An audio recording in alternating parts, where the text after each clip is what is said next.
नमस्कार बच्चों, स्वागत है आपका हमारी हिंदी की कक्षा में। तो बच्चों, आज हम हमारी हिंदी की कक्षा में करेंगे कक्षा 11वीं की आरोह पुस्तक। कक्षा 11वीं में आरोह पुस्तक में दुष्यंत कुमार जी के द्वारा रचित एक गजल हमारे पाठ्यक्रम में शामिल है, जिसका शीर्षक है साय में धूप। साया यानी कि उर्दू शब्द है छाया में धूप लगना। तो इस गजल में इन्होंने लिखा है राजनीति के बारे में कुछ, कि किस प्रकार राजनीतिक लोग सत्ता में आने के बाद अपने वादों को भूल जाते हैं, अपने काम को नहीं करते। वही इन्होंने इस गजल में बताया है। तो आइए शुरू करते हैं साय में धूप गजल का सरलार्थ। तो पहला शेर है,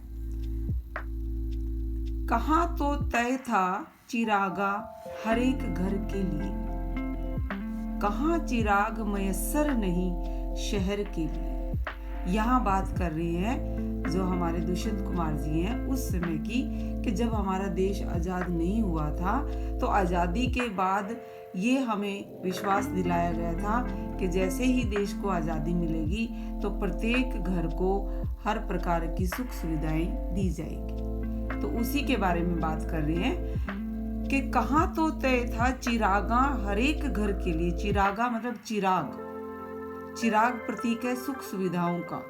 कि कहाँ तो यह निश्चित किया गया था कि देश आजाद होने के बाद प्रत्येक घर को उसके अनुसार सुविधाएं उपलब्ध करवाई जाएगी। कहाँ चिराग मयस्सर नहीं शहर के लिए। और कहाँ उल्टा हो गया कि स्वतंत्रता मिलने के बाद देश में जो सुविधाएं हर घर के लिए कह रहे थे, वो सुविधा पूरे शहर को भी उपलब्ध नहीं हो रही है। क्या कह रहे हैं, देखिए, कहाँ चिराग मयस्सर नहीं शहर के लिए। मयस्सर माने उपलब्ध।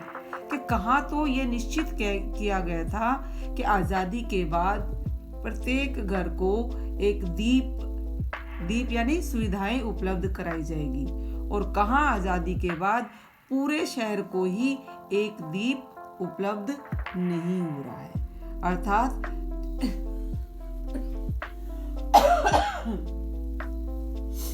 अर्थात शायर कहना चाह रहे हैं कि जो स्वतंत्रता से पहले जो वादे किए गए थे वो राजनीतिक लोग निभा नहीं रहे हैं। इसी प्रकार अगला शेर है, यहाँ दरख्तों के साए में धूप लगती है, चलो यहाँ से चलें और उम्र भर के लिए। यहाँ देखो कितना एक तीखा व्यंग किया है शायर ने, दुष्यंत कुमार जी ने, कि यहाँ दरख्तों के, दरख्त यानी कि पेड़, साए छाया। अगर पेड़ की छाया में है तो हमें धूप कैसे लग सकती है। अर्थात जिस आजादी के दरख्त को हमने अपनी सुविधाओं के लिए लगाया था, उसी आजादी में हमें कष्ट हो रहे हैं, तकलीफें मिल रही हैं। अर्थात देश के आजाद होने के बाद जिन लोगों ने हमसे ये वादा किया था कि वो हमारी तकलीफों को दूर करेंगे, हमारे कष्टों को दूर करेंगे, वही लोग आज हमें कष्ट दे रहे हैं। चलो यहाँ से चलें और उम्र भर के लिए। तो ऐसे स्थान पर रहने का क्या फायदा। शायर कह रहे हैं कि इससे तो अच्छा है, यहाँ रहने में तकलीफ सहने से तो अच्छा है कि यहाँ से हम चले जाएं और हमेशा के लिए चले जाएं। बहुत ही तीखा व्यंग किया है दुष्यंत कुमार जी ने। इसी प्रकार अगला शेर है, ना हो कमीज तो पांव से पेट ढक लेंगे। ये लोग कितने मुनासिब है इस सफर के लिए।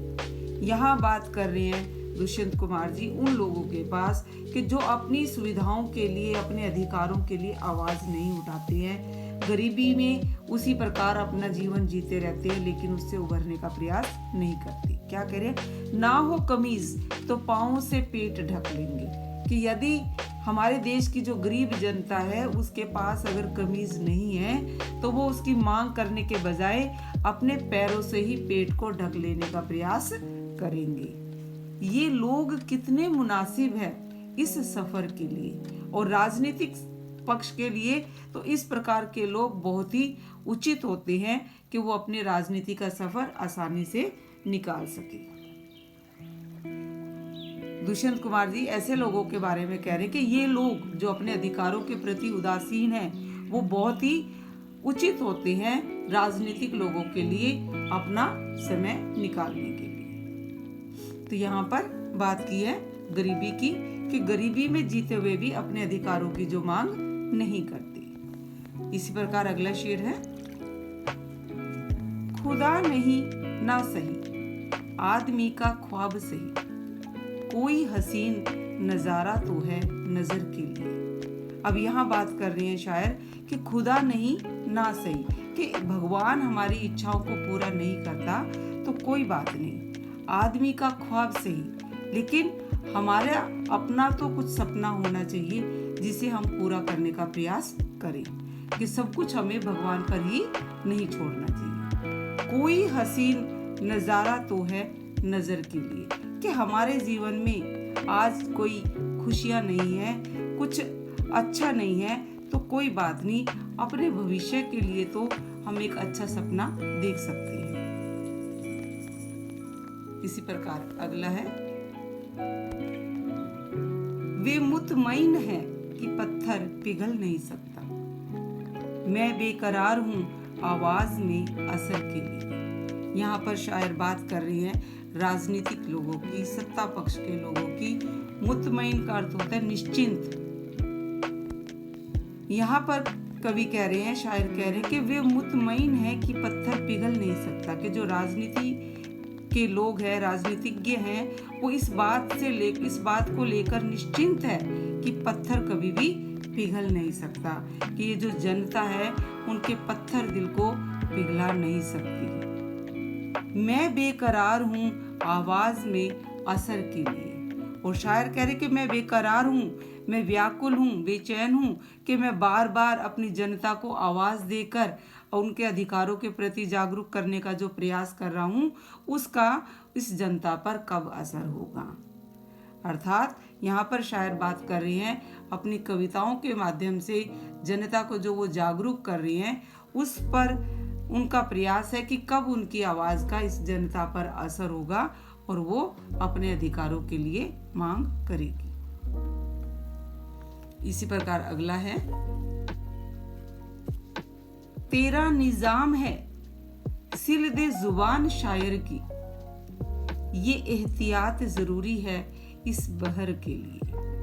तेरा, यहाँ सत्ता पक्ष के लोगों को संबोधित करते हुए शायर कहते हैं कि तेरा निजाम, निजाम मैंने शासन, तुम्हारी सत्ता है, तुम्हारा शासन है, तुम जो चाहे कर सकते हो। यदि तुम चाहो तो सिल दे जुबान शायर की, कि तुम एक शायर की जुबान को भी सील सकते हो, बंद कर सकते हो। अर्थात अगर कोई अपनी कविताओं के माध्यम से किसी को जागरूक करने का प्रयास कर रहे हैं तो वो उसकी कविताओं पर भी प्रतिबंध लगा सकते हैं। ये एहतियात जरूरी है इस बहर के लिए। और वास्तव में शायर कह रहे हैं कि इस प्रकार की सावधानी, एहतियात मतलब सावधानी, अपने इस राजनीतिक सफर के लिए बहुत जरूरी होती है जो ये सत्ता पक्ष के लोग कर रहे हैं। और इसी प्रकार इसका अंतिम शेर है, हमारी जो गजल है, जिए तो अपने बगीचे में गुलमोहर के तले, मरे तो गैर की गलियों में गुलमोहर के लिए। यहाँ पर गुलमोहर शब्द का प्रयोग किया गया है अपनी सुविधाओं के लिए, अपने अधिकारों के लिए। अपने बगीचे में, अपने बगीचे में मतलब अपने देश में। यहाँ पर शायर बात कर रहे हैं कि यदि हमें अपने जीवन को जीना है, अपने जीवन को सम्मान के साथ जीना है अपनी सुविधाओं के लिए, तो हमें किसी के ऊपर आश्रित नहीं होना, उसके लिए हमें स्वयं ही प्रयास करना पड़ेगा। मरे तो गैर की गलियों में गुलमोहर के लिए। और यदि हमें मरना भी है, अपने अधिकारों के प्राप्त के लिए मरना भी पड़े, तो गैर के शासन में उसका भी विरोध करेंगे और अपने अधिकारों को प्राप्त करेंगे। अपने जो सुविधाएं, जो हमारे अधिकार हैं उनको प्राप्त करने के लिए यदि हमें गैर मतलब दूसरे के शासन में अपने अधिकारों को प्राप्त करने के लिए अगर स्वयं का बलिदान भी देना पड़ा तो उसके लिए भी हम तैयार रहेंगे। तो इस प्रकार हमारी ये जो गज़ल है वो पूरी होती है। साए में धूप दुष्यंत कुमार जी के द्वारा लिखी हुई बहुत ही आसान सी गज़ल है। उर्दू शब्दों का बहुत प्रयोग किया गया है। इसके विशेष में आप यही बताएंगे, उर्दू भाषा के शब्दों की बहुलता है तो और गज़ल शैली का इसमें सफल प्रयोग किया गया है। आशा करती हूँ आपको ये अच्छे से समझ में आ गई होगी। धन्यवाद।